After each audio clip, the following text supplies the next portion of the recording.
Attention, salute, pledge.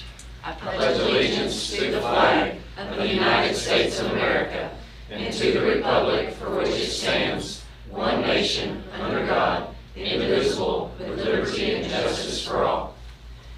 And Mr. Crosby, thank you for coming tonight and offering our invocation. Father, we thank you so much for the freedoms we enjoy in our country. We thank you, Father, for everybody's represented here tonight and for the important mission of Gatesville Independent School District. We pray tonight, Father, that relationships will be rich, and we pray they'd be rich between staff and students and between employees and throughout the school system. We pray decisions that are made tonight will be in the center of your will. And we pray that your peace that passes all understanding will just bless every part of this meeting tonight. In Jesus' name, amen. Amen. Thank you. Thank you. And Linda will read the mission of our school district. The mission of Gatesville ISD, a portal limitless possibilities, is to empower our students to be life-ready knowledge seekers and problem solvers by instilling leadership, innovation, integrity, critical thinking, and service through challenging and engaging learning experience.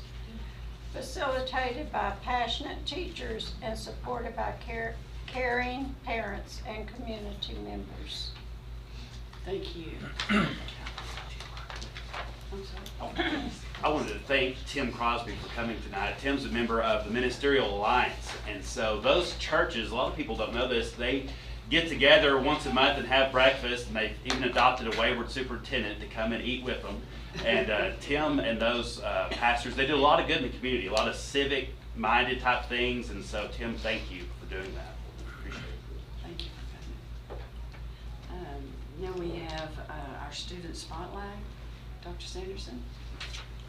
How are we doing? Good. All right, I am here to recognize Mr. Kyle Stramiska today. Kyle, come on up with me. You can't smile, it's okay. You get to stand here with me while I read something about you. So, we would like to recognize Kyle for being selected as an outstanding performer at the 2019 Texas State Solo Ensemble Vocal Solo Contest. Approximately 100,000 students participating in the regional UIL music contest, and there were 25,000 musicians who performed at TSSEC.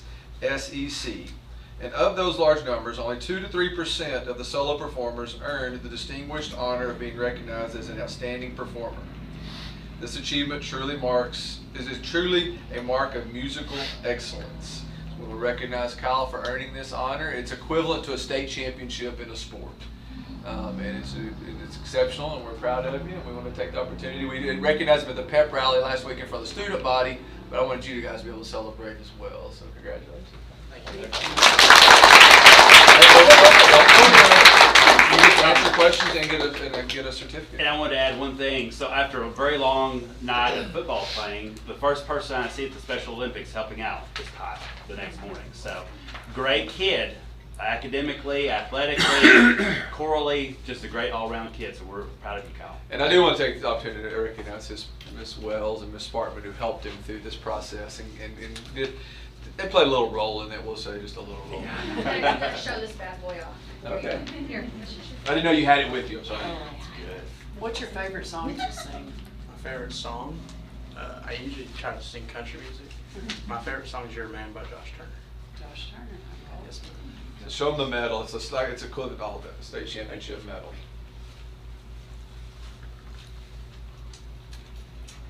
Oh, wow.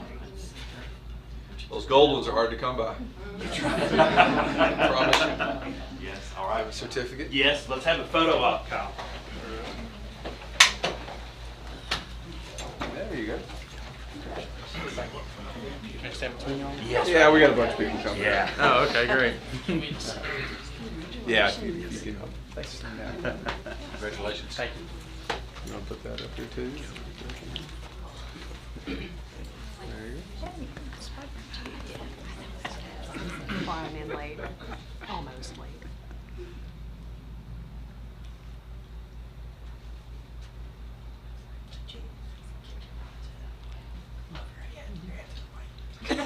Thank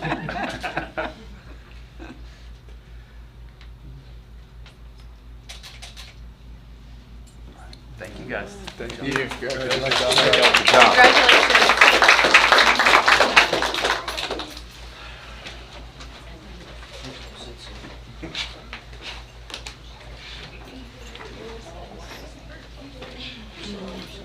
Now we have our teacher spotlight.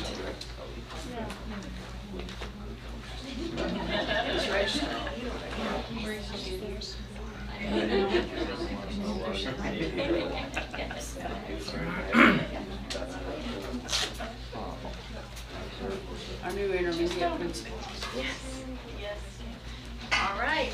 So, ladies and gentlemen, I'm here tonight to spotlight a teacher, Miss Candy Garvin.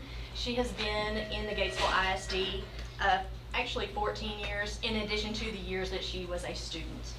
So she has been a teacher for 11 years, and she's been the media specialist librarian for the last 3 years.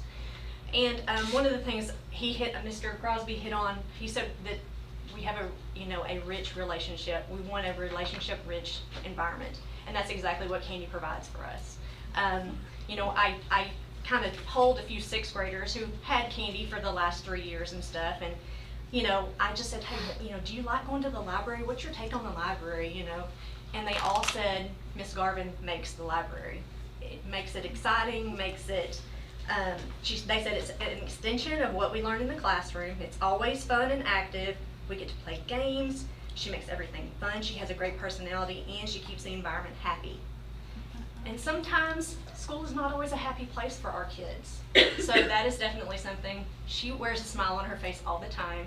She's super bubbly, and sometimes you go, okay, enough. But that's one of the best qualities that she has. So I know that she does not like all the honor and stuff, but I do want you guys to understand the library is not just a place to check out books. It's not just a place to kind of look through the binding and the spines and see what is interesting. She's the one that actually dives in, gets those kids excited, and so it really is a hub of learning. So she's making learning fun. Has definitely an inviting atmosphere there. The kids want to be there. She is also engaging and extending the activities and building the depth of their learning. And the last thing is, whenever we talk about interest, our kids, sometimes, a comic book may be the best thing in their world. And so she really, really tries to pique their interest with different things. So our teacher spotlight for this month is Miss Candy Garvin.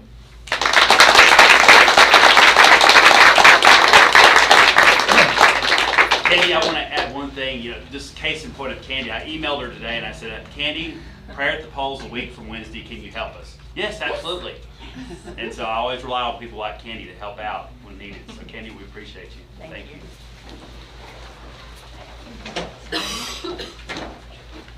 Some of my babies. You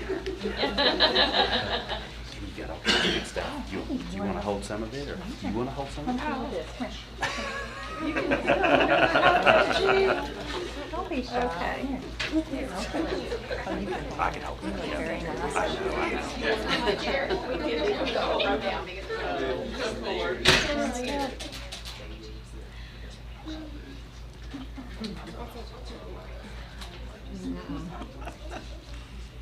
She's your child.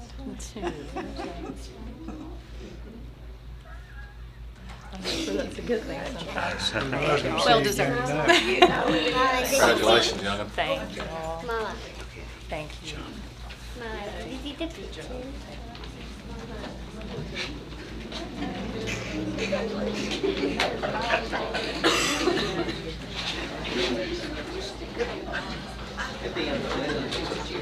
And tonight, not only do we honor students and teachers, but people from our community. So, Dr. Ball. Well, tonight we're doing something, we're adding another layer of some folks that we wanted to honor. Back during the spring and summer when we lost some students to some vehicular accidents, out of the blue, a company by the name of United Landscape Construction and Supply out of Salado contacted us and said, we want to donate some trees to you guys to memorialize those students. And these trees are $450 each. I mean, these are nice live oak trees. And not only did they donate the trees, but they came out here in the heat of the summer and put the trees in the ground for us, 3 different times. And so I wanted to thank those guys. And tonight, Travis Wilson is here to kind of represent the company and get this certificate. But we wanted to say thank you. I know we've kind of expressed those thanks before, but there's actually 3 different groups here, and we can do them kind of all together. So after we get the trees, Cavella Design swoops in, and that's Josh Bone. And now there are these beautiful plaques underneath each tree. And so it's got a little something personal about the student, and so that way people know that's what this tree is for. And all of that really, with Cavella Design and United doing all those nice things for us, was spearheaded by Keep Gatesville Beautiful. Joe Campbell's kind of working behind the scenes to get these people, and Sherry Shepard. And so when bad things happen, the community really rallies around it, and we're so proud of those. But all 3 of those entities, I wanted them to come and have the board give an opportunity to thank them, because that's very generous. That was just out of the blue, nothing in return. So we really appreciate that. And I know the families, are extremely appreciative. And so we wanted to thank you guys tonight. So could we have, I guess let's start with Travis. You want to come on out?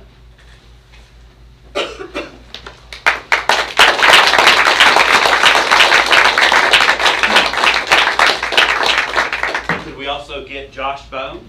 Is Josh here tonight? Josh may not have been able to make it. And then Joe Campbell representing Keep Gatesville Beautiful. Joe, are you alone for Keep Gatesville? Okay.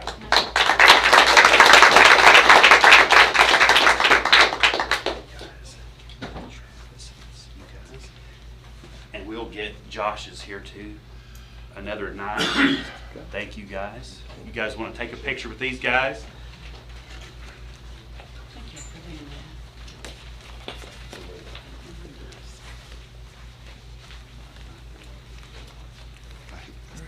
I know. They're going to mess you up. Which one takes the best picture?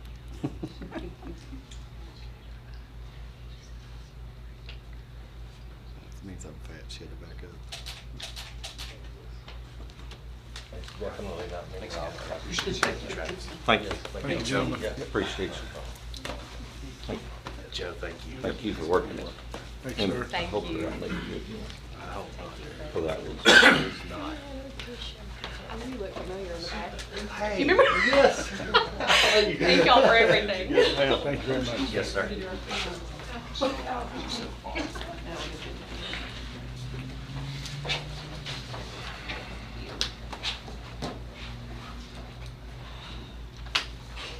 Now we come to the consent agenda. Are there any questions about any of that? Oh, I'm sorry, public comments. Anyone want to sign up for public comment? No? None that I'm aware of. Okay. All right, then we'll jump to consent agenda. Would anybody like to pull any of those, or ask any questions about any of those points? Does that include page 53? So, What's that? page 53, Page 53? vital signs. Charles, I'm glad you brought that up. I would like to say the hard work of Dr. Pollard and Mr. Harper. It's showing so far in our attendance. Look at the numbers so far are really good. The lowest, well, I think was Early Ed. It was down, and the senior class, which was really still good, which was nearly 95%, and the rest were above that.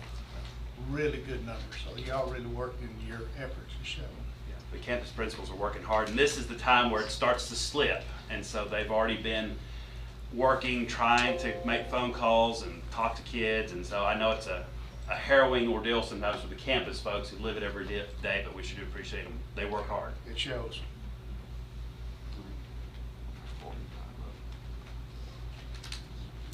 Okay, thank you, Charlie, for bringing that out. Anybody else? Is there a motion that we accept the consent agenda? Rob, is there a second? Cheyenne?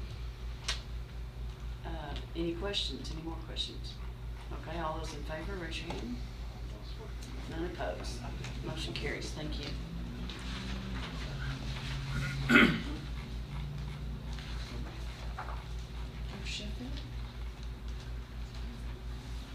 Well, tonight, Dr. Sheffield, he's cramming right now. Dr. Sheffield is here tonight to give us a little update on all things legislative. This past legislative session, there were more than 200 bills passed related to education. And so that had a pretty far-reaching impact on us. You know, it's not just House Bill 3, but it was a lot of other things that tacked on maybe one thing here, one thing there, but in all, it was quite a bit of work for our folks to kind of decipher through and try to start learning. So we asked Dr. Sheffield to come tonight and just give us a brief update on anything coming down the pipeline that might be education related that we might need to be aware of. And of course, we always like to see Dr. Sheffield too. So he is coming. He's in the green room. He's in the green room. He's in hair and makeup. He's right off stage. He'll be right here. So think of good questions to ask him. Oh, we have a minute. And if he needs some more time, we can always go back to here. There he is. There he is. Oh my goodness. I thought I'd be closer to the end for everybody on the left. Welcome. Thank you. As y'all know, my name's J.D. Sheffield. It's nice to see all of you. I was asked to give just a few brief comments about where public education funding is heading in Texas. So let me start by, if there's a time limit, somebody wave their hand about 5 or 10 minutes, okay? We will. There's been a struggle. First off, let's go back to where the struggle is. First off, there's still a fight in Texas between pro-public education forces and those who are pro-private school, charter school, online school, video school. And that fight usually comes down to vouchers. And a lot of that fight has come down to public education funding. Because the people who don't like public education have not wanted to give public education much money, and therefore the more problems it causes public education, the more it makes their side look better. Well, now let's put it into perspective from the last election. There are 150 members in the Texas House. Can y'all hear me okay? Okay. There are 150 members in the Texas House, split between Republicans and Democrats. Right now, Republicans are in the majority and Democrats are in the minority. Now, there is also a civil war inside the Republican Party between the mainstream, where I belong, and the far right folks, who are typically the ones who are anti-public education, pro all the other. So what happened in the last election was that 12 Republicans got voted out, and that meant 12 Democrats came in. That sent shockwaves all the way through the Capitol from the top to the bottom, that many Republicans would lose in one election, especially when it wasn't expected. So this gave a lot more impetus to pro-public education funding this last session, because that was clearly a strike against the far right folks and more voting in for pro-public education. So putting that into perspective means that this past session was a very healthy one for public education. It was one where everybody knew this time we can get public education more money. We can work on things about the testing. We can work on things about teacher pay. We can work on things about school safety. And we can especially help Texas retired teachers. Now, there's always a push and pull when we're working on these issues about how much the state should say how to do and how much the local folks know how to do better. So they're trying to stay away from dictating out everything is done from Austin, from the House, but I think y'all have some issues with the TEA about how things are sort of regulated for y'all's world a little bit. Now, the main thing we did in House Bill 3, the state's share of education funding goes from 38% to 45%. So within that, the base funding for school districts per student went from 5,140 to 6,160. Now included in that is money for a pay increase for school teachers, but to be determined by the local districts for the most part. Other school employees were also added into that when it was learned we left them out at first. That wasn't a good thing. Now they made adjustments to the STAR testing and end of course exams.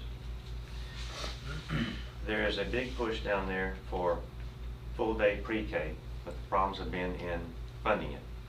And there's even more push going on now. I said full day pre-K, and that's true. Education for special, in funding for special education and increased security in the schools. Now, some more details here, and for 2 pages, and then I'll stop taking any questions. They want to statewide assessment, make it as short as practical, and minimize disruptions to the schools.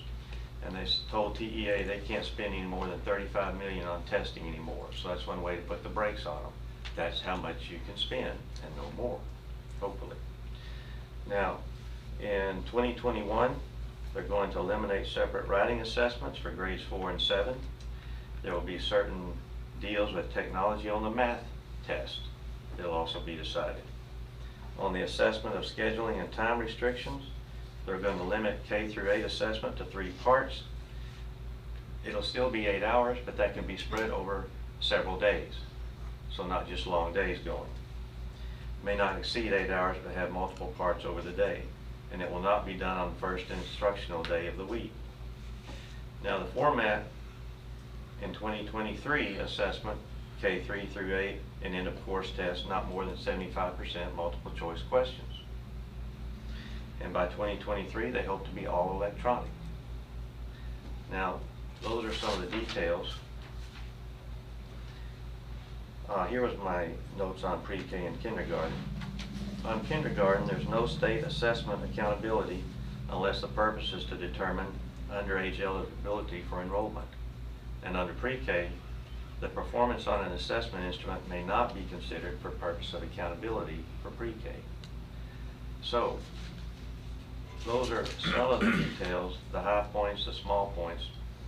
But what I'd like to tell you as we bring this part to a close is that this next election coming up in March, which is the primary, and then the general will be in November, the Democrats are hoping to flip the House. If they win 8 more seats, then the Democrats will be in charge of the House. They will elect their own speaker. That speaker will appoint every committee chairperson for all 38 committees, most especially public education and higher education. And typically, the party that's in control names its own members to those types of committees. So you're going to see a lot more effort on Republicans this year, which you're already seeing in the presidential election, on getting more Republicans out to vote. The Democrats are doing their part to get more Democrats out to vote. So it's going to turn out to be a very high voting campaign, both in the primary and then especially in the general election. Now typically in the House, most races are decided in the primaries because of gerrymandering, which we won't get into that. That's another whole nother issue. But the primaries are usually Republican versus Republican or Democrat versus Democrat. The general, it's Republican versus Democrat. And that's where they are hoping to flip those 8 seats and make the House Democrat, and also try to flip some seats into the Senate and make that more of a Democrat, but not Democrat controlled. So that's why it's so important for voting. And that's why you'll see lots of, sorry about the mailers coming y'all's way about getting out to vote, and the phone calls and the letters and all that. You'll see more of it this year because the voter turnout is going to determine who carries Texas, Republicans or Democrats. And I'll say this last part and then end. The reason that's so important in the House is that we are doing the census in 2020.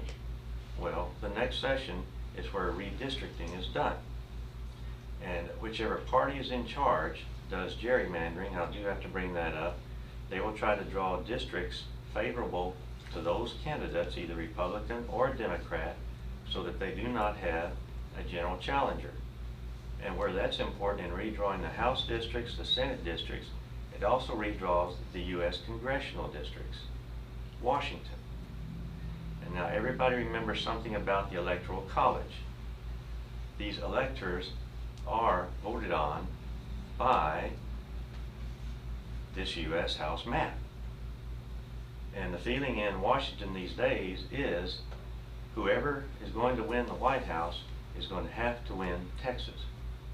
So that means all the electors from Texas will need to vote Democrat, which means they will need to have gerrymandered districts drawn for Democrats, which means the Democrats will need to win control of the House and at least have a lot of control of the Senate. So what's going to happen in this census is going to have an immediate impact all the way up to the White House. So, got a little bit off base there, sorry about that. Those are the points my staff sent me today about education. I can write these up in a better format and get them to you if you like. Are there any questions about anything at this point? No? Okay. Well, I thank you for your time, and hopefully I gave you some information that you didn't have before. Thank you. Good night. Thank you. Jay. Thank you.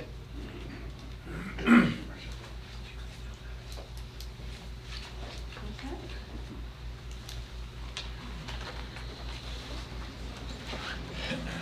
Next we have our, let me look at this. Robert Myers is here for the report on the collection of delinquent taxes.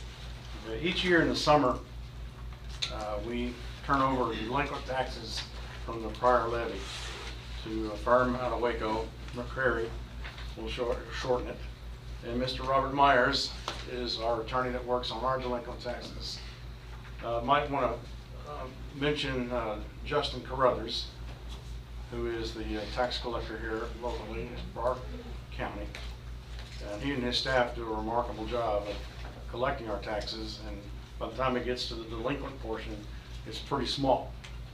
And I know Robert's going to be talking about the efforts that he and Justin also work, because they work together on the collections of current and delinquent taxes.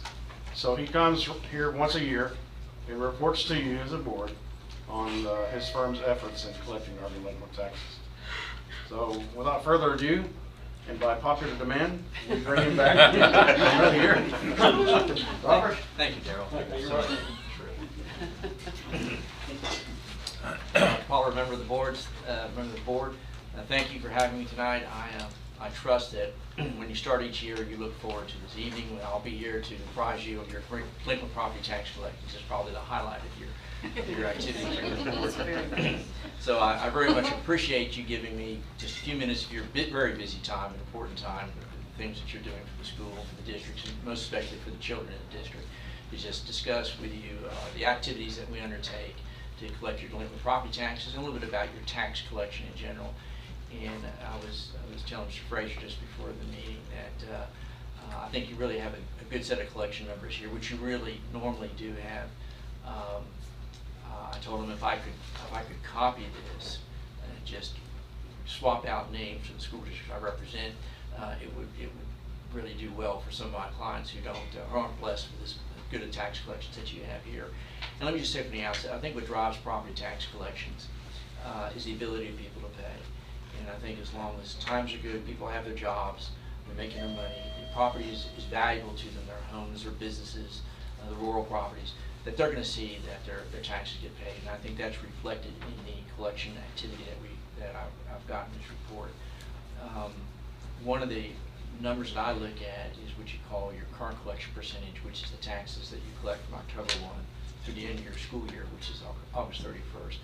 And I've been doing this, Darrell asked me how long we were, as our firm were representing the district. Off the top of my head, I couldn't tell him, but I could tell him that I started in 1987. And I can tell you in the last few years, the district is really experiencing some really high collection of percentage of your current year taxes, which means very, very, the flip side of that, I pointed out to Mr.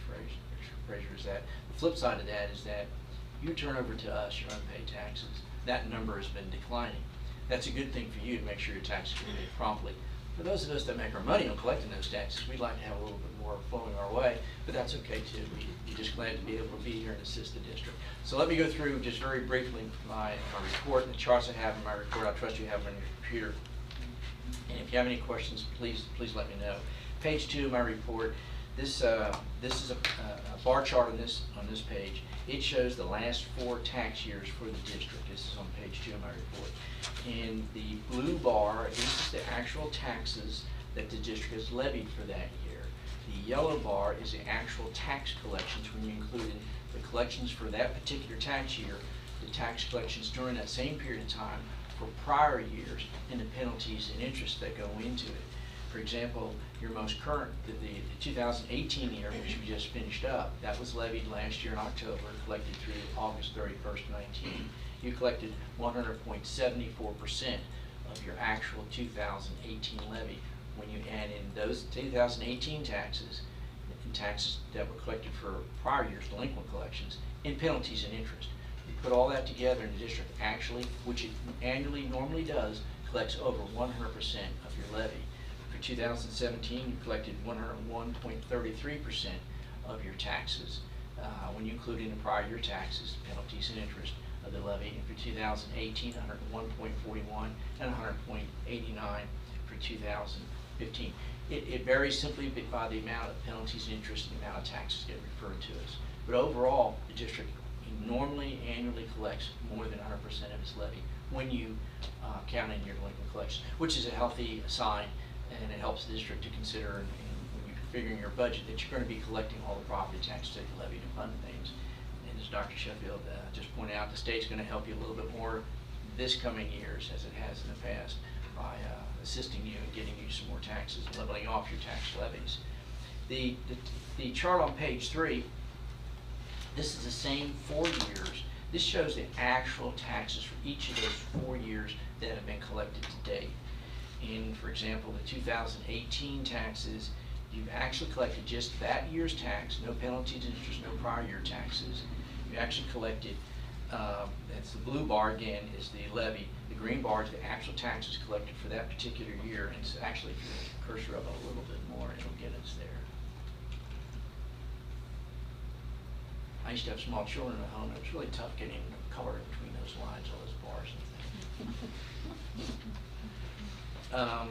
things. The green bar shows that to date for the 2018 taxes, you collected 97.96%, not quite 98% of those taxes. That's from October 1 of last year to August 31st of this year.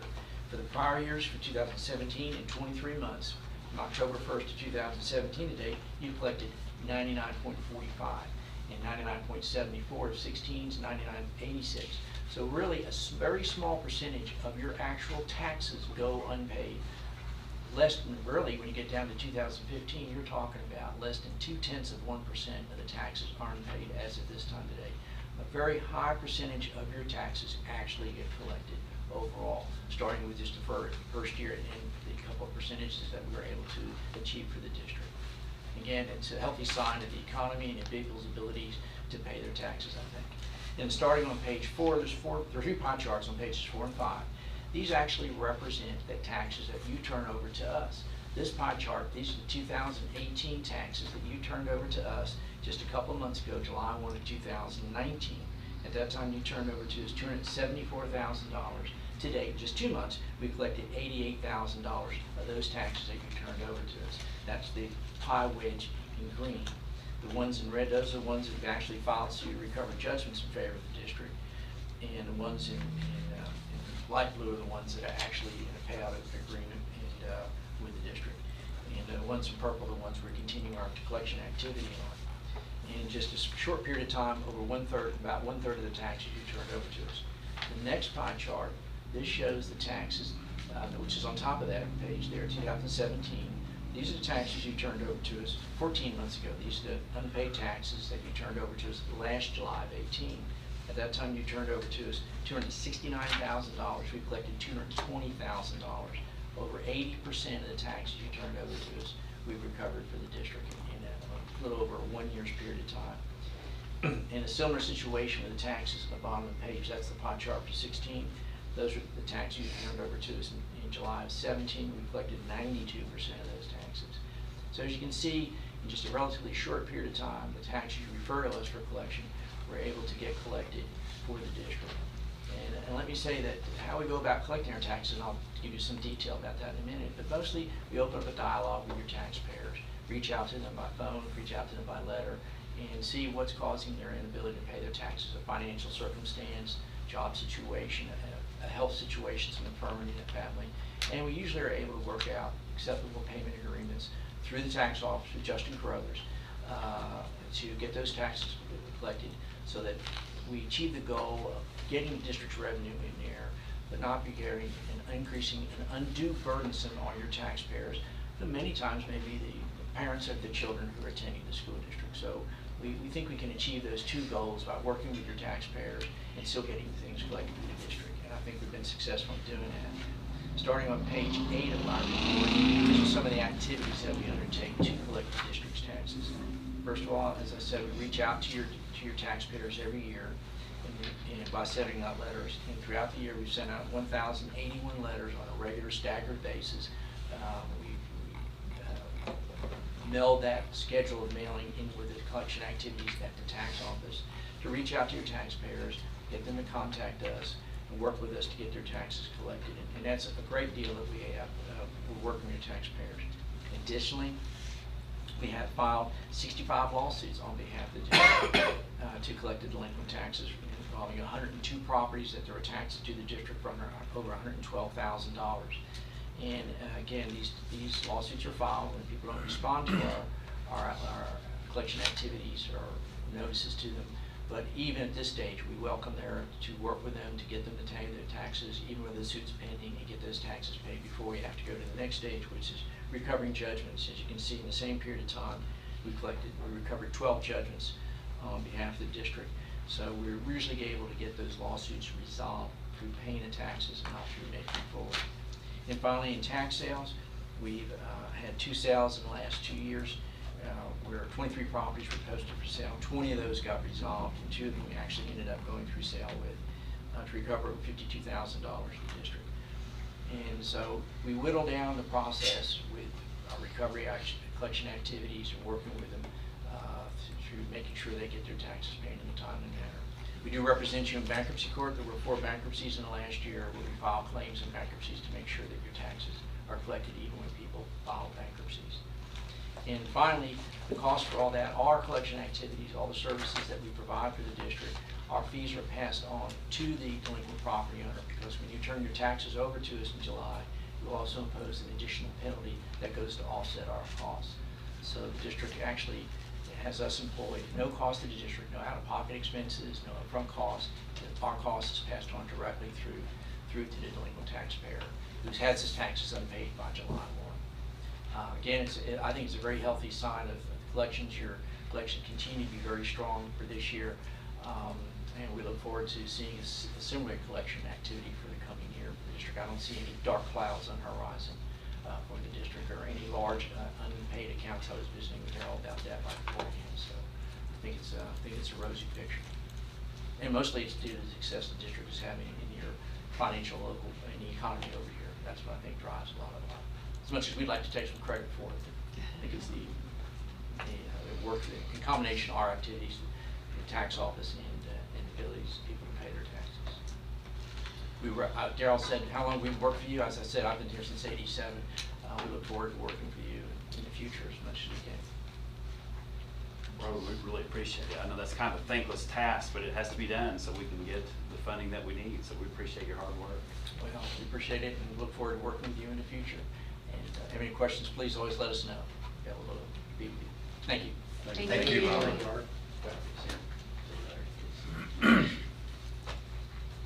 Okay, we're moving on to the running track hours of operation. Well, this is in reference to the track around the football field, but before we get to that one, I wanted to take a quick moment to talk about the cross-country track. We had the big Bill Bradley Invitational this weekend and had a lot of cross-country teams there, and Coach Elliott told me we got lots of compliments that they liked the track and thought it was a good area out there, and so I wanted to thank Mr. Belt. He helped us with that. Justin Latham, they did a good job. That was all locally done. And we had a lot of local vendors there this weekend that helped with different facets of the the meet, so it was a big success. So that transitions into kind of alerting the board and the community that we'd like to close the running track around the football field down from midnight till 6 a.m. every day, Monday through Sunday. Just because we've had a little bit of vandalism out there, and I'm not going to go into a lot of detail into that, so I don't give other folks that maybe are watching some sort of idea if it gets back to the kids. Wasn't anything major, but we don't want that to become a habit. And so not a lot of good things happen after midnight. And so we think that it would be good to have that. If there's somebody that gets off work at an odd time and wants to walk an area, you know, now they've got the cross-country track to do it. And so I wanted to kind of give everybody a heads up. We hate to do that, but at the same time, we want to protect our assets out there and make sure things don't get messed up. So I hope everybody's understanding of that and that we've provided a good option. So did y'all have any questions on that? Do we need to post any type of limited liability, walk on this track at your own risk, or I've walked on it several times, I know there's not anything there, and I wondered about that. We might need to ask our legal team about that and just see. It'd be easy enough to post something. We have some ideas to continue improving that area. We'd like to get some trash cans, some benches, and a little bit better lighting out there too. So it's kind of a work in progress, but that's got a lot of potential. I think the kids and the folks that walk that track like the wooded area. You know, it's kind of provides some shade in some otherwise hot times, and so it's been a pretty big success so far. So we've been pleased with it. So it's open all the time? That one's open all the time. Any other questions? Okay. We are ready for the choir request.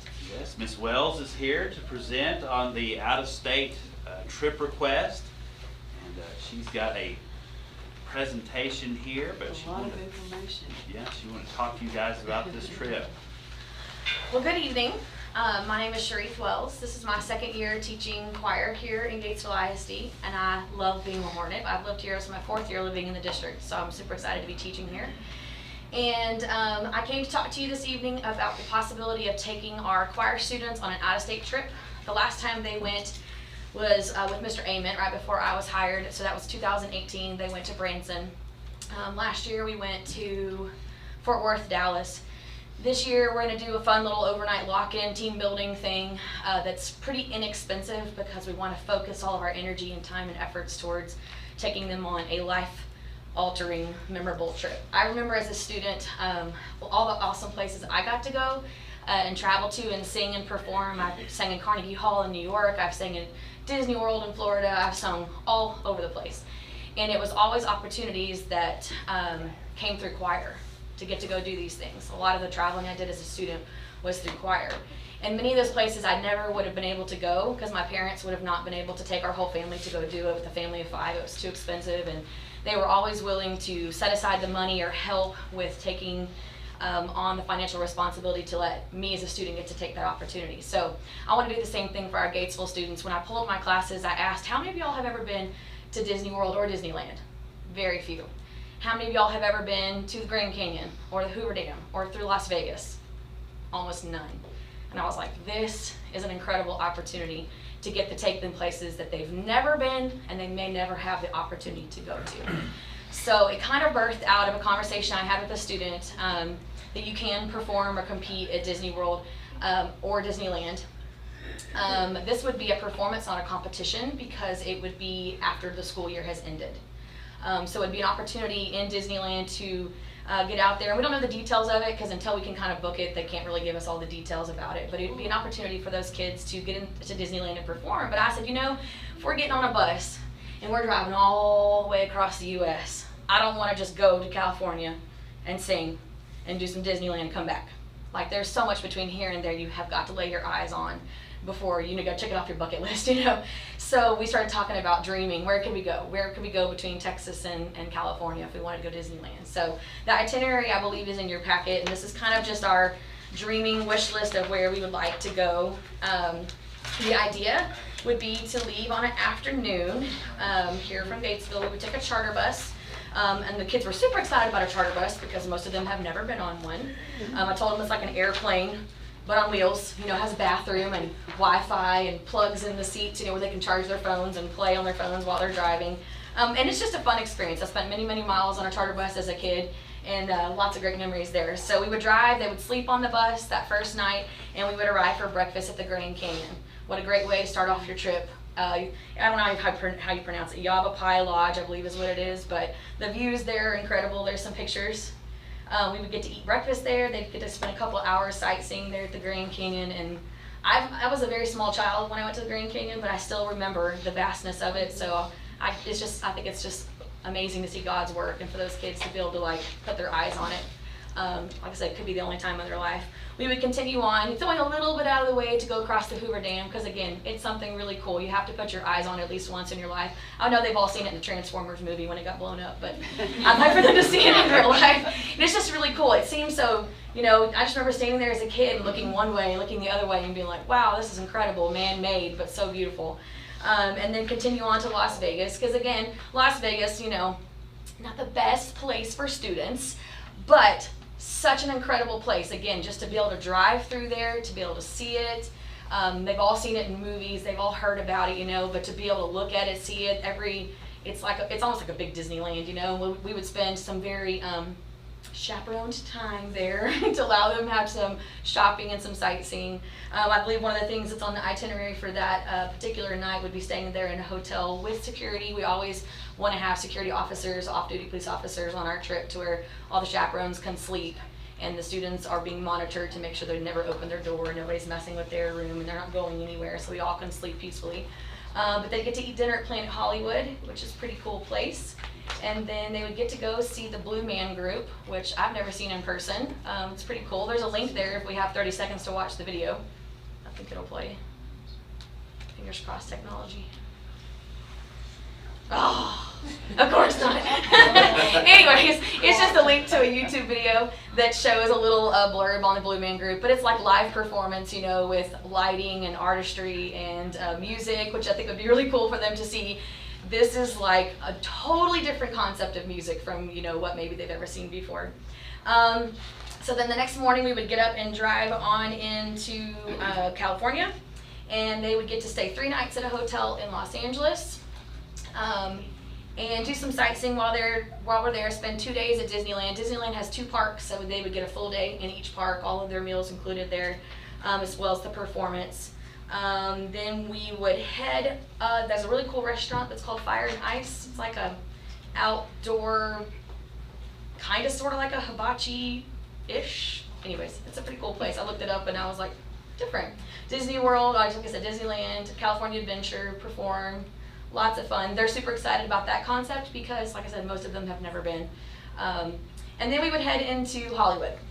So we would just spend a day kind of sightseeing, let them go see the Hollywood sign, Hollywood Walk of Fame. That picture on the bottom right is this Chinese theater. It doesn't cost anything, it's just something you can walk through that's got incredible architecture and incredible acoustics, so maybe we can do some singing while we're in there if they don't kick us out.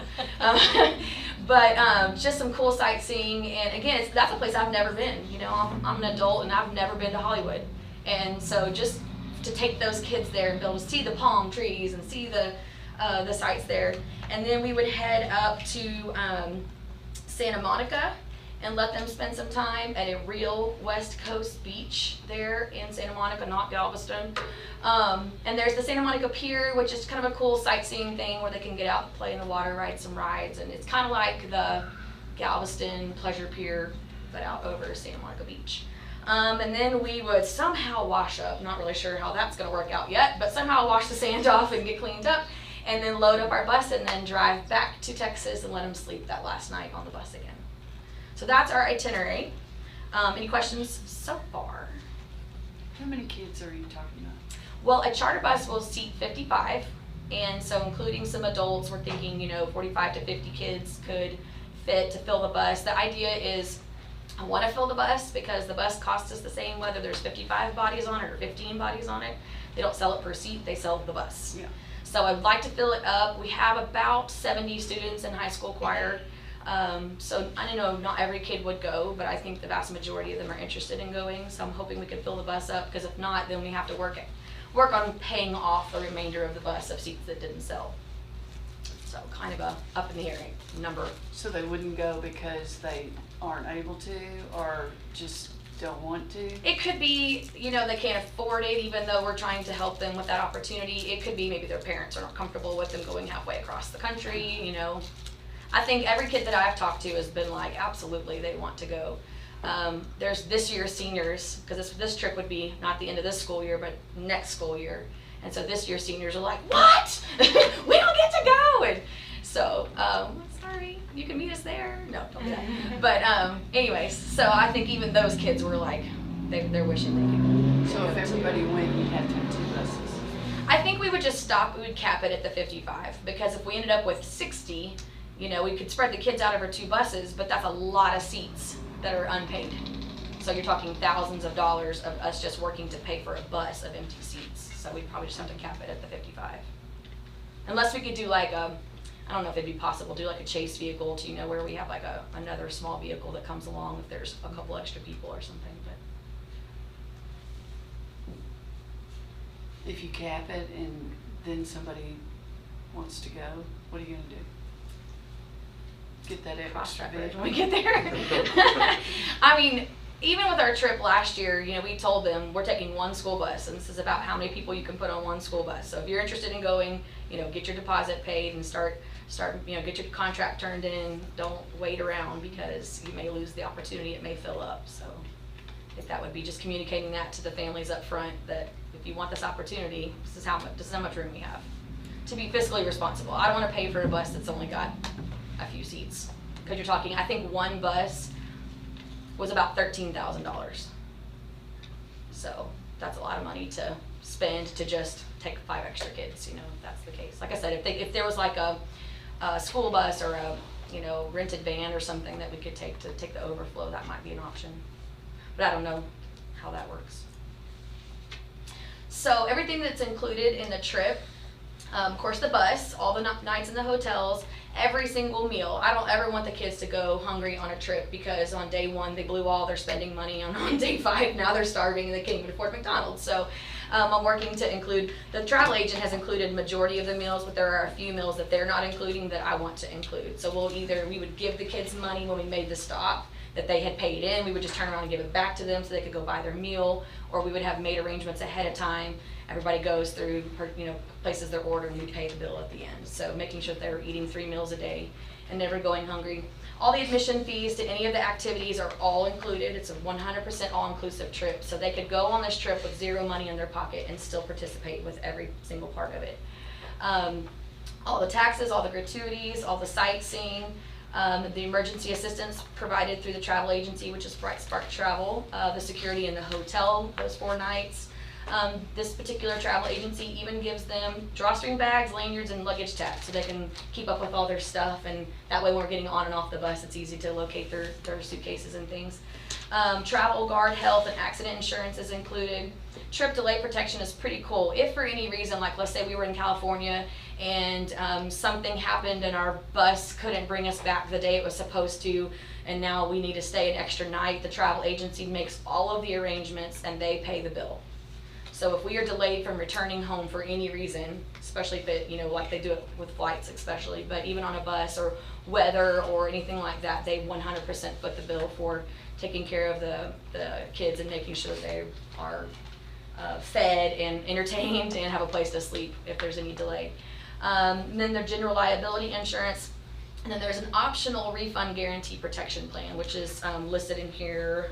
I don't know what page it would be on for you, but I think it's like an extra $129 optional to the parents, that if for any reason up to the day before we left they decided that their kid couldn't go because they got sick or some crazy something happened, if they had bought that insurance, the travel agency would refund all of their trip costs back to them.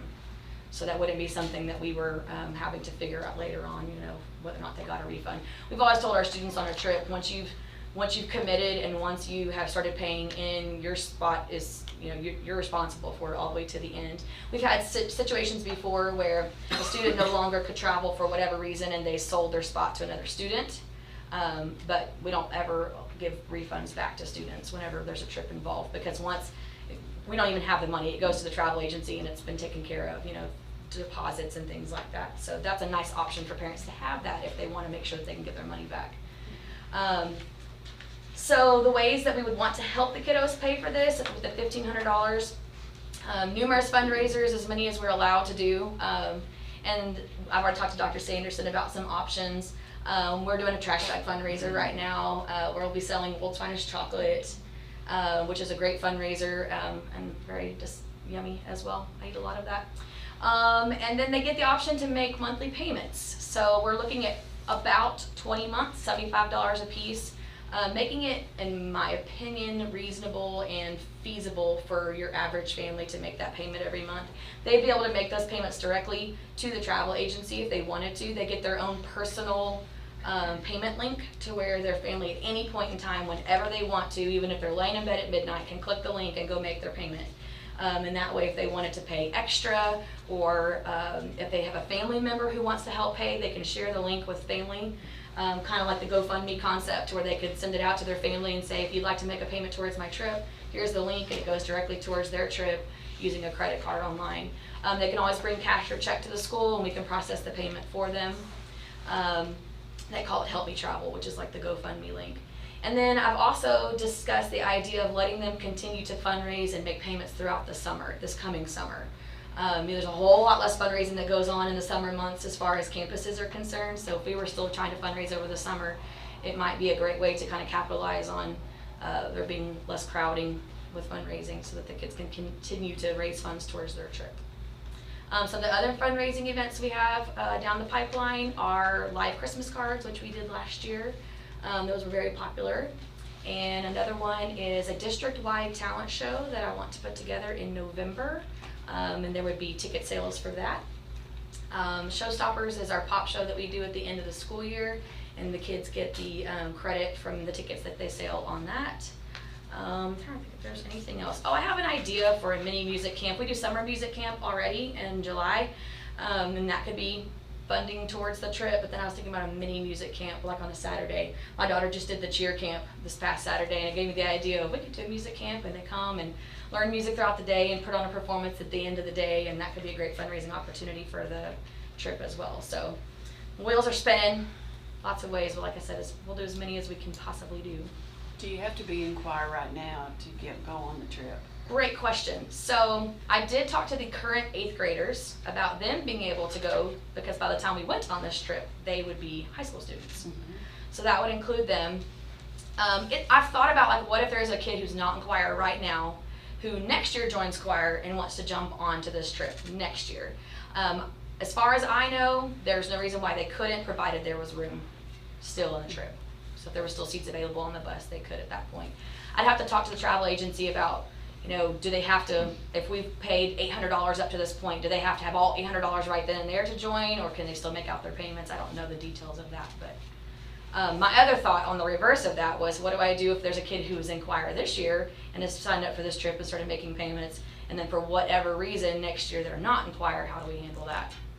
So that's something I guess I would need to discuss with Dr. Sanderson and make a plan for that as well. So this will be the first time in probably 10 years that I've taken an out-of-state trip with students. So I'm excited about it and this much terrified because it's a lot of responsibility financially, but I just think that, some of the kids were like $1,500, and then we were talking about it and they're like, totally worth it, and even some of the kids who've talked to their parents are like, yeah, that's a lot of money, but totally worth it for you to have those opportunities to get to go to those places. So there's been a lot of positive chatter about it, and I just told the kids, it's all hypothetical. We have to get all of our ducks in a row before we can say it's a done deal. But how many chaperones would you be taking? Try to do about 1 per 10 students. So again, kind of a moving number until we know how many students are. So that's going to take up like 5 yes, spaces. Sir. And what we've got figured out is if we do like 50 kids and 5 adults, myself and Miss Sparkman included, then we're at a good ratio. My husband usually goes on required trips too, so there's a male chaperone that would go. So, but you may end up having more parents who want to come, and that's just something we could figure out down the road. And we've had parents before who've driven their own vehicle you know, on a trip, just because they wanted to go, but they didn't want to be stuck on a bus the entire time. So that could be an option for them as well. I think my husband would probably be the one going, I'll drive. He's got long legs, and school buses are not, or even charter buses are not very comfortable for him, so. Any other questions?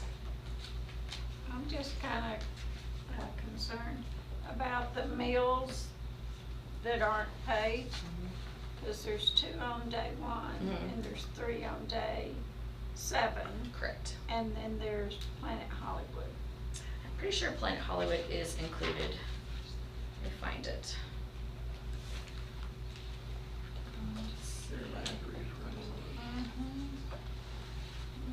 It There's doesn't so say much. it is. I can double check, but I'm pretty sure if they put it on the itinerary, then they are paying for it. It's on day 2. Yes, ma'am. So, let me find the word. It says the wording somewhere. I gotta find it. It says all meals en route are on your own. Yeah, so that's every meal en route, meaning obviously when we're on the bus. So those 2 on day 1, those 2 on day 7, and then everything else is included. Just trying to find where it physically says it. So the trip to the travel agency costs about $13.50 per student, and so we're kind of rounding up to $1,500 to be able to include those meals. I also, depending on where we land on the bus, if we sell off the bus, then I also would like to be able to take a little bit of that and give it back to the students as spending money on the trip. If we end up not selling at the bus and we have to pay some empty seats, it probably would go towards that. But I just kind of rounded it up a little bit because I'd rather be able to go back to them and go, guess what? The bus is paid for, you don't have to make your last payment. I'd love to be able to do that at the end when we fundraised all the way through and paid for the bus. But I can't promise that until we see how it works out. But I would love to be able to give them spending money that they've already paid for. So that'd be really nice. That way they have souvenir money or whatever, t-shirts, whatever. So I think that this is a great trip. You want to go, don't you? Because, yeah, I've been to Blue Man Group and it's pretty good. I'm excited. It's very good. Yeah. I'm sitting in the splash zone too. Yeah, I wish that too close, so get seats farther back. But I would like for it to not be capped. I understand the bus situation, but if 2 other kids want to go, that throws a wrench into your deal about having to get another vehicle. But I don't know if we could say you can't go because we already have 50. Right. So what's your other thought Is about there, I mean, I don't know the legalities or the formalities of like I said, renting a van or taking a school vehicle on a trip like that. And that to me would be much more cost effective than getting a whole another bus. Yeah. And, you know, like having, like I said, a chase vehicle and not being a personal vehicle where a student's obviously not riding in a personal vehicle, but some sort of insured, you know, approved vehicle that they could ride in if we did have a few extra. You know, if all 70 kids in our program wanted to go, then maybe we would look at a different bus option. Yeah. If we end up with only 20 kids going, a charter bus still might be economically not smart because you're over half your bus is not paid for. So we did talk to the travel agent about if we had a smaller number of kids go, would it make more sense to fly them? So we kicked that around. The only thing is once you get there, well, first of all, you lose some of your ability to stop along the way and do all the cool stuff. But then you also get there and you still have to have a mode of transportation once you get there. So I'm pretty set on the charter bus. It's just making it financially feasible. And the other thing would be, I mean, you're going to earn money. You're going to have fundraisers, right, for those kids who are totally unable to. I mean, if you have that long of a time, right, there will be a lot of opportunity for each to do something and be involved in that. Right. I just know $13,000 is a lot of money. You know, like I said, for a bus that could potentially be mostly empty. Even if you had 60 kids go and you put 30 on one bus and 30 on the other bus, that's great because everybody's more comfortable. But that's just a lot of unpaid seats. And that's kind of, I think one more thing that was mentioned in there was our booster club could potentially help also pay towards this trip. So you've thought about other options that might happen? Yes, ma'am. Okay. I just, without knowing, we can't commit the booster club to a certain amount, and I think asking a booster club to come up with $13,000 is a lot of money. I know that the booster club paid for the bus when they went to Branson, but I think that was probably half that, maybe $5,000 or $6,000 or something like that. So, but that is another option that could help out with any unsold seats. Yeah. And the other thing we had just, go ahead. I got a question, that was just that was to get the throat clear to ask you. Okay. So finish what you were saying. So another idea I had was we could feasibly open it up to this year's 7th graders as well, because by the time we went on this trip, they would be in the summer between their 8th and 9th grade year, so technically a high school student. And that could be another way to fill up a bus and sell seats and fill up that second bus, especially if that's what we were looking at. We have quite a few 7th graders, so that's another option. The travel agency had even mentioned partnering with another organization on campus and having another organization travel with. There we go, problem solved. And they also even mentioned partnering with another choir program from another small school that wanted to take the same trip. So that's another option too. Like I said, I've been kind of researching it for several months, trying to think of all the questions before I had to come answer your questions. So do you have a question? Anybody else? Yes. What's the date that you have to secure the bus? So the travel agency had, I told them we had a school board meeting tonight, and this was kind of like, step one really in firming up everything. And then I sit back down with him. This is all itinerary, this is all quote, and then we sign a contract, and then he starts giving us deadlines. So then they take care of booking the bus and all the meals and all the planning and all the fun. They do all of that. So I don't have a hard date on a bus until we sit down and sign a contract. Which he tried to get me to sign before. He would keep going, here, just sign it. It says pending board approval. And I was like, no thanks. I'd rather have y'all's blessing before we do anything. I'm not signing anything, so. Any more questions? I'm with Mary Ann. That's the only thing. If there's one that wants 2, 3 that want to go that there's no room for, that's the only thing that I would want you to be like, let's make this happen for them too. Yeah, and I think it's, like I said, there's options. Yeah. It's one of those kind of have to wait and see. My nightmares are like, only 12 kids are going to sign up to go on this trip. That's what my nightmares say. But I'm hoping that we're overwhelmed, with how many kids want to go. And you're averaging about 70 students? 70, 9th through 12th grade. So once you opened up to 8th graders and 7th graders, we have 150 kids total in the choir program, so 35 of those are 6th graders. So that's 115 students that this could be opened up to. I think it's really neat though. Well, we don't plan on stopping very much. He's gonna leave Santa Monica, California at 6 o'clock in the afternoon on Monday. He'll be home at 4:30 on Tuesday. So We're not gonna be stopping much. Well, the nice thing is there's a bathroom on the bus, so that curbs a lot of that. And then these charter bus companies, they have their drivers on an 8-hour schedule, and they have predetermined stops. So once that driver has exhausted their driving hours, they have it set up to where the other driver is like at a certain place to meet them, and sometimes it's like a gas station. They'll fuel the bus back up, swap drivers, and you hit the road again. So, and I've done this before where I literally slept through the whole driver exchange because it was in the middle of the night. And so I woke up as we were heading into Florida on a trip, and I was like, hey, new bus driver. I'm like, a little freaky. So, I don't even know how we slept through it, but they must have been really quiet. So it's pretty nice that you get to just kind of sit back and let them do the driving, and they figure all that stuff out. Okay, any other questions? So what's your recommendation? Sharif wants to recommend that the board approve the out-of-state trip request made by the Gatesville High School Choir. Is there a motion for that recommendation? I will. Is there a second? Linda or Cheyenne? Go ahead. Okay. Any more questions? Is there any potential of liability back on the school if something were to happen? Well, there's always the concern of you know, having something happen to a student.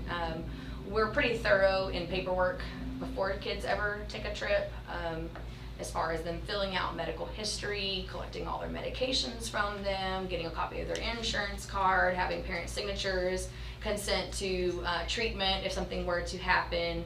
The travel agency also carries insurance on behalf of like the students in the bus and on the physical trips too. So I think the liabilities are typically covered by signatures of, you know, waiving consent to your student being treated, or we even have a clause in there that says, I don't know the exact word, but basically if anything happens to the student while on this trip, Gatesville ISD, nor its staff, nor its teachers, nor its parents, chaperones are responsible for XYZ. Trying to cover ourselves to make sure that they're signing off. And they also have to sign something that says that they are financially responsible if there is a medical visit needed on our trip. Any other questions? Okay, all those in favor, raise your hand. All those opposed? Abstentions? Okay, motion carries. Thank you very much. Thank you guys. I'll send you pictures. Okay.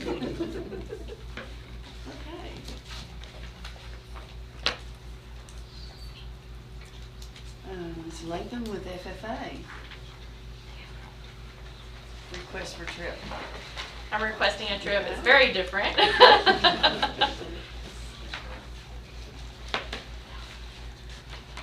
Okay, so this is the FFA livestock judging team for this last year, and in May they competed at the state FFA contest and they got their third place, and so we qualified to go to Denver, Colorado to compete in the Western National Roundup Livestock Judging Contest in January. It happens to be at the same time as our county fair, so that's going to be really exciting because all of these kids also compete in the county fair as well. So just a brief synopsis of it. So we have Kenzie Gardner, Jenna Coward, Samuel Belt, and Kyle Coward. And they placed third and were invited to go to Denver. We plan to fly out Wednesday, January the 8th after the cattle show is done. And then we will get there on probably early Thursday morning, and then we'll drive to Fort Collins on Thursday, and they will practice livestock judging because the livestock there is a lot different because it's going to have more hair and the climate is different, and so it'll be different at that time so that they can get accustomed, you know, in a few hours to judging that kind of livestock, which I think that they can do. They're pretty good kids. So just kind of a background, they tied first for area and for district back in April. Out of 56 teams and 202 individuals, Jenna got second place, Kyle got 9th place, Kenzie got 19th place, and Samuel got 22nd place. And the team that beat us, or not that beat us, that tied for first with us was Midway, because we compete against all different size schools and they have 8 ag teachers. And they got 23rd at state, and so our kids really advanced and did a great job keeping that. So we're really excited about this trip. Then whenever we went to the state contest in College Station in May, there were 95 teams, 375 individuals, and all of the kids placed within the top 40%, but Kyle was 3rd and Kenzie was 18th. So 3rd in state overall. Kyle placed in he's a senior this year, so this is his last year to judge. So it's really exciting that we get offered this trip. So we'll go to Fort Collins on Thursday, come back, do pictures. It's just a fun-filled, packed trip the whole time. And then we'll get up early on Friday. The kids will go judge on Friday. They'll give reasons, they'll take pictures, and that's supposed to take all day long as well. On Saturday morning, we'll get up and go to an awards brunch, and then start making our way back to Gatesville from there. We're not really sure what the weather's going to be like. We're not really sure. Yeah, it's, you know, there's a lot of variables in the contest, but I do have an itinerary in your board packet. So we're now open for questions if y'all have any. Has everybody flown before? Okay. You ever flown into Colorado in January? No. That's a good question. They're prepared to handle it up there. It's not like when it snows here. Yeah, yeah. They deal with it every year. It's not a big deal.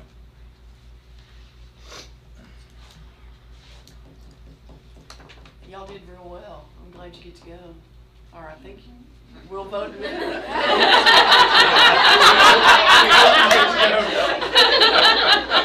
Now, this trip is school funded, correct? Yes. Paid from what? Because they have advanced.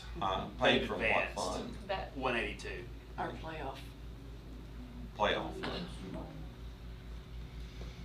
First off, congratulations. Great job. Okay, you've heard the recommendation for the trip, the out-of-state trip to Denver for the National Roundup Livestock Judging Contest. Is there a motion? Linda, is there a second? Charlie, any more questions? I think to be fair here, we should ask this question about school liability for this situation. How do we play into that? I think what I'll do tomorrow is call Holly and talk to her about both trips and see what she thinks. Holly's our school lawyer. Any more questions? Okay. All those in favor, raise your hand. None opposed. Okay, motion carries. Have fun. Thank you. Thank you.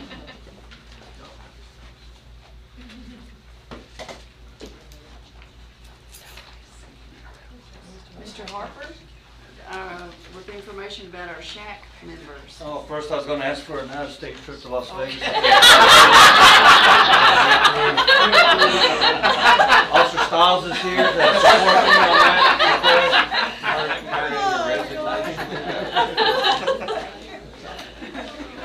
that. Not a problem. The SHAC committee is that time of year. At the beginning of the year, we send out with the paperwork applications to parents who want to be a part of that committee. We do have school people that will be a part of there. The nurses, counselors, PE teachers are all part of the SHAC committee. And the list that was provided with the packet are the applications that were completely filled out. And so everybody that filled out an application is on the list. And we'll have at least 4 meetings a year. There's a couple of things new with legislation that we'll have to dive into, but also we're adding the Keep It Real sessions as a project for the SHAC committee, so that there's always something that they can work on that we can present information to the kids on safety and health. And so there's the recommendation is to approve the list that was provided to you so that they can become the SHAC committee for this next school year. Okay, is there a motion for this recommendation? Cheyenne, second? Linda, any questions? Everybody? Okay, all those in favor, raise your hand. None opposed. Motion carries. Thank you, Mr. Thank you. And Barrett, you're going to talk about the student body liaison to the school board. Yes, and Mason Edwards is here tonight. Mason, you can come on up. He's going to, Mason approached me, it's probably been a month or so ago, about an idea that he had, that he wants to represent the student body to the school board and help us know what the students are thinking. And so, Mason, you want to give us a little background on how you came up with this idea? Sure. For those of you that don't know me, I'm Mason Edwards, and I am currently serving as the student body representative and student council president of Gatesville High School.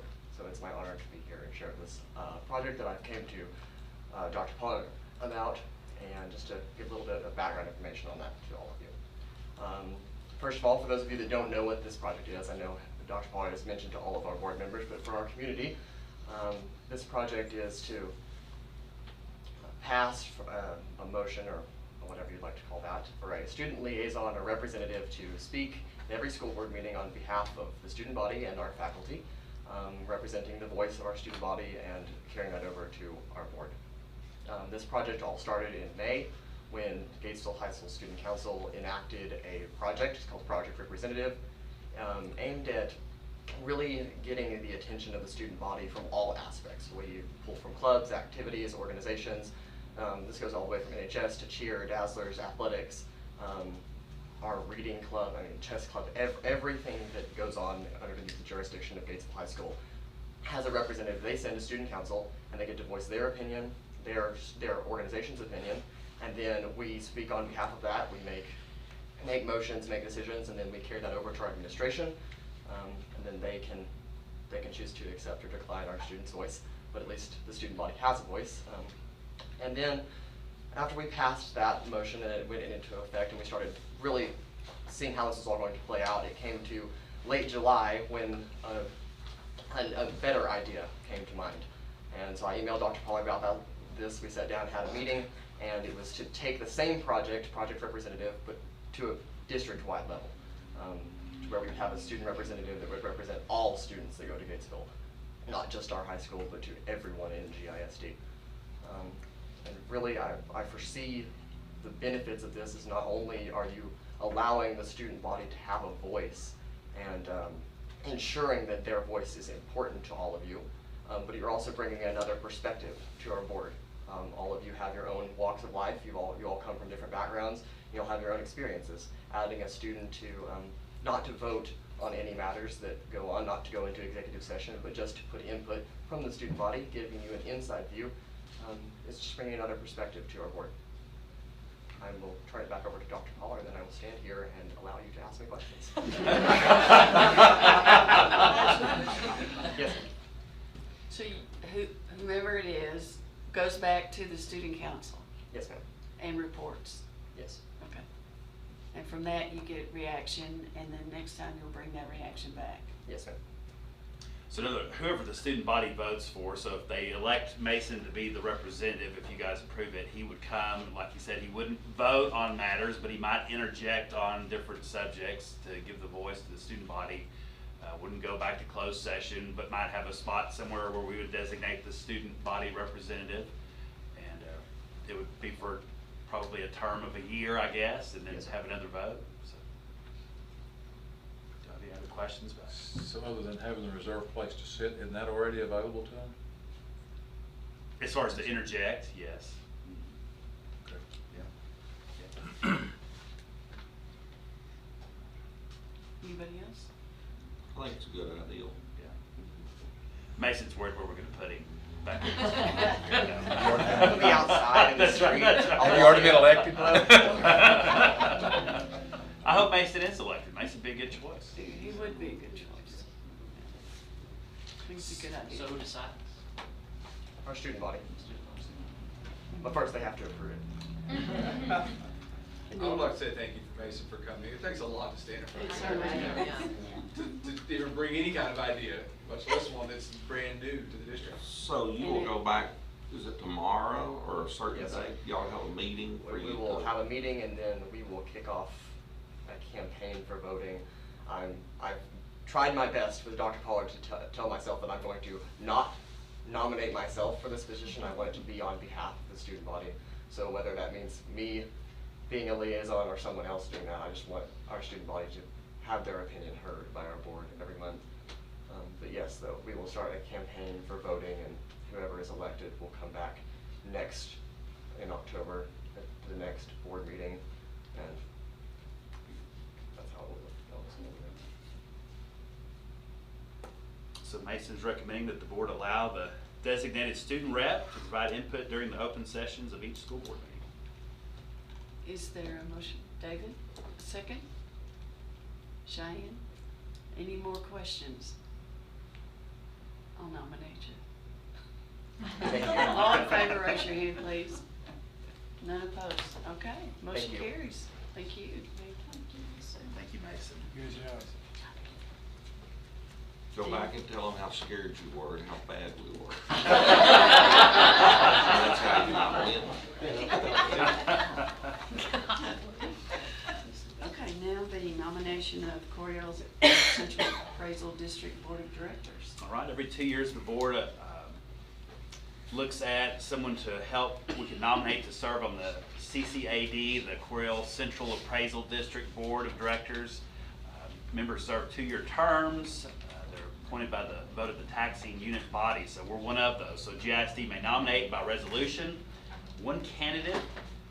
That board that serves on the CCAD, it's made up of 5 people, so we get to nominate one of those 1 to 5 persons if we want to. The names of the nominees must be submitted to the chief appraiser before October 15th. Then we would cast votes by resolution. GISD has 813 votes that it gets to cast. Chief appraiser counts the votes, declares the 5 candidates, and that's who serves on the board. So in 2017, we used all of our votes for Teresa Johnson to serve as a director on that board. You have to be a resident of the district and resided in the district for 2 years. The present members of the board of directors are Justin Crothers, Brady Diaz, Teresa Johnson, Jay Manning, and Bob Weiss. So wanted to open that up to discussion. If y'all want to nominate Teresa again, or if you want to consider someone else, Teresa, I messaged her today and she's willing to serve again, but just it's up to you guys if you want to serve. Nominate to serve. Are there any nominations for that spot? I'd like to nominate Teresa again. Okay, Teresa. Okay. Any more? Okay. It's a recommendation of the board to nominate Teresa Johnson by resolution adopted by its governing body. Correct? Okay, is there a motion for that? David, second? I'll second Marcy. Okay, any more questions? All those in favor, raise your hand. Any opposed? None. Okay, motion carries. Teresa is in. And now the underground utility scanning project.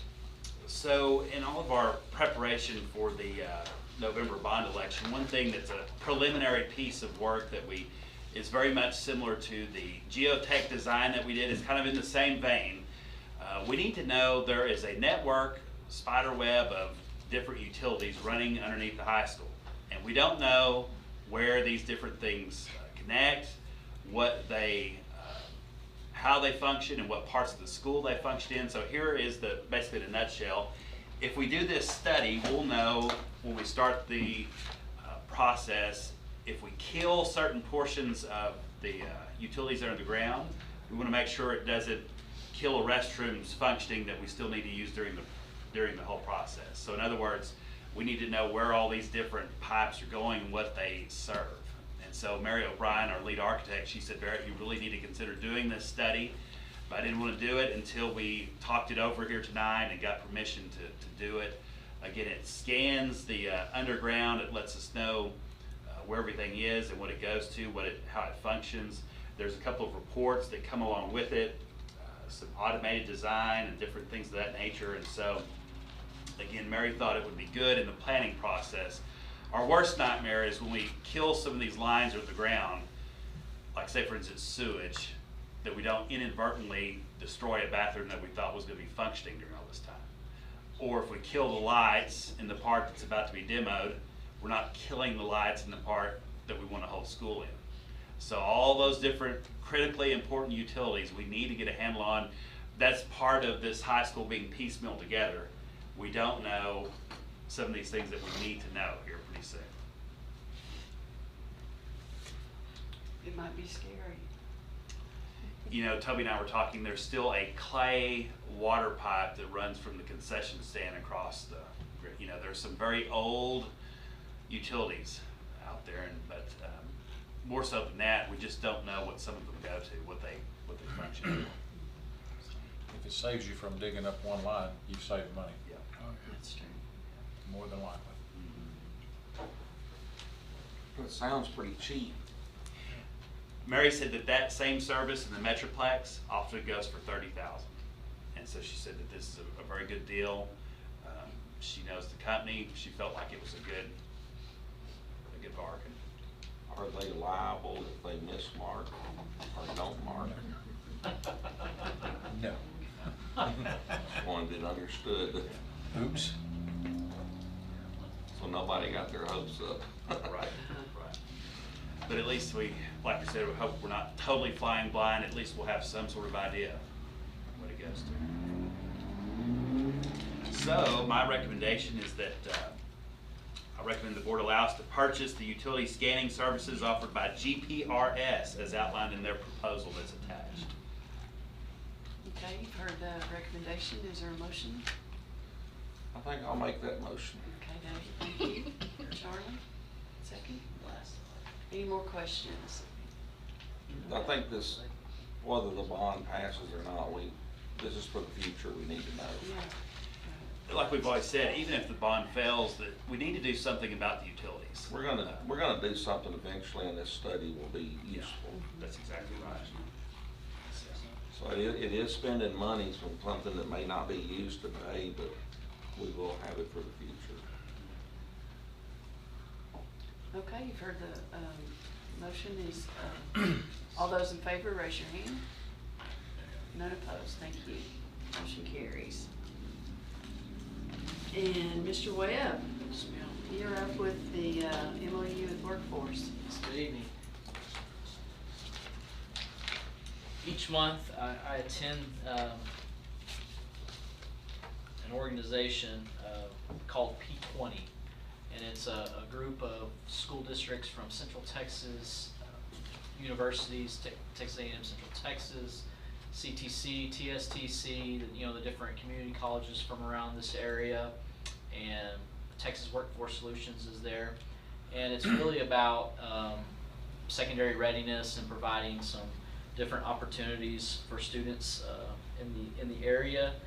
And so the Workforce Solutions was awarded a grant where they hired 4 people in the Central Texas area to go out and help school districts and provide opportunities for students, such as helping them establish relationships with employers.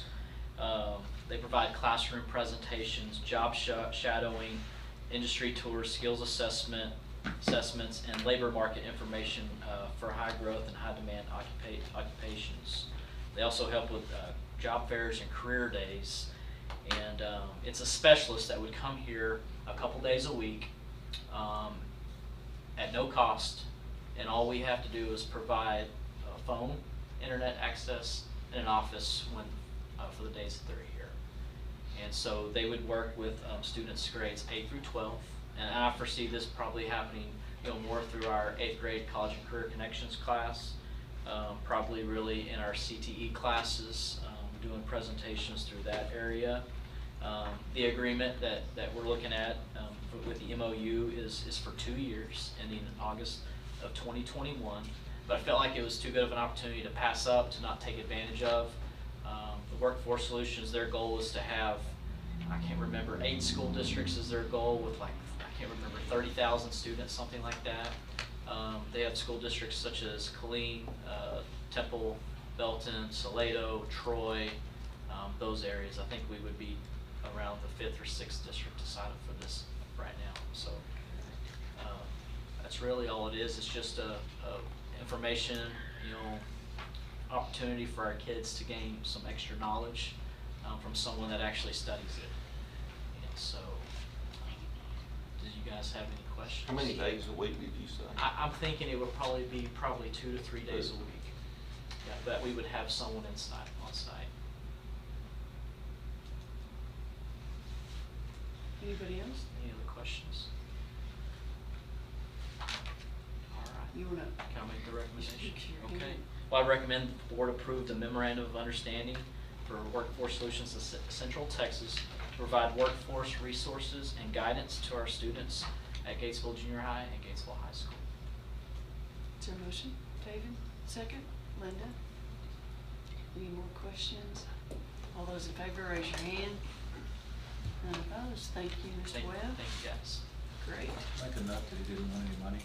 It's all good. This is free. He's the first time. He's the one that's got $400,000 things.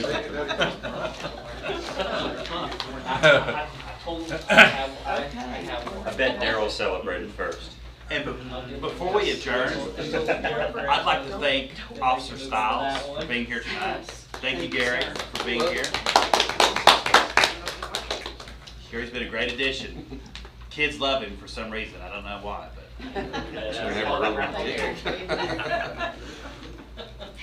So we will adjourn this part of the meeting at 8:06 for executive session.